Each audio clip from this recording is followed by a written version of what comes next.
تمام دوستوں کو اس ویڈیو میں میری طرف سے السلام علیکم۔ آج میں ایک بڑی دلچسپ آپ بیتی بلکہ پریکٹیکل اس دکھانے والا ہوں کہ میرے علم کے حوالے سے کچھ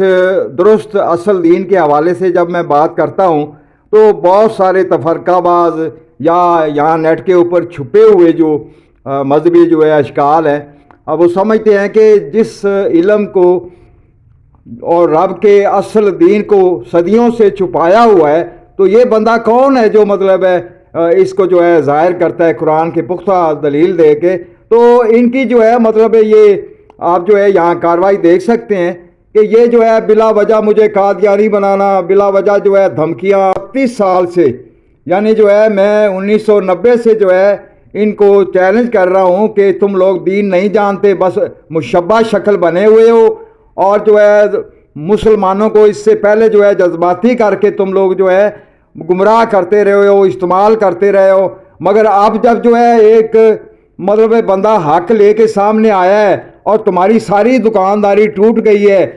اور اس دکانداری کے بربادی کے زیر تحت تم لوگ اس کے اوپر صرف ایک لفظ پہ وہ اٹکا ہے، وہ کوئی بیچارہ قاری ہے یا وہ کسی مدرسے کا پڑھا ہوا ہے۔ اب دیکھو، ان سے میں نے پوچھا کہ مسلمان کا اصل مسلک کیا ہے تو یہ نہیں بتا سکے، بلکہ الٹا بس بکواس کرنے لگے، اور بڑے عجیب بھی صورتحال حرکتیں، اور یہ آپ ادھر دیکھ سکتے ہیں۔ ہاں ان کو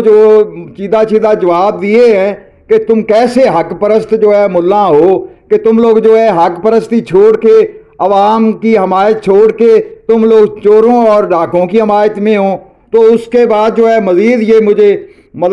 برا بھلا کہتے، اور یہ آپ دیکھ لیں، آپ ان کی صورتحال، یہ ان مولویوں نے رکھا ہوا ہے اس گروپ کا نام مایوسی ایک گناہ ہے۔ مگر ان لوگوں نے امت کو قرون اولیٰ کے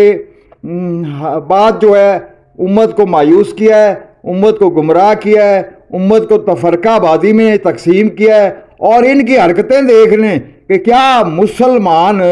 ایسی حرکتیں کرتا ہے کہ کسی کے اوپر بلا وجہ بکواس کرے۔ میں نے ان سے پوچھا کہ اصل مسلمان کا مسلک وہ خود ہی، میں نے ان کو 1 گھنٹہ کے بعد جب جواب نہیں دے سکے تو میں نے ان کو بتایا کہ اللہ تعالیٰ نے تو حکم کیا ہے سورہ انعام 161 میں کہ مسلمان کا اصل مسلک وہ طریقہ ابراہیم ہے۔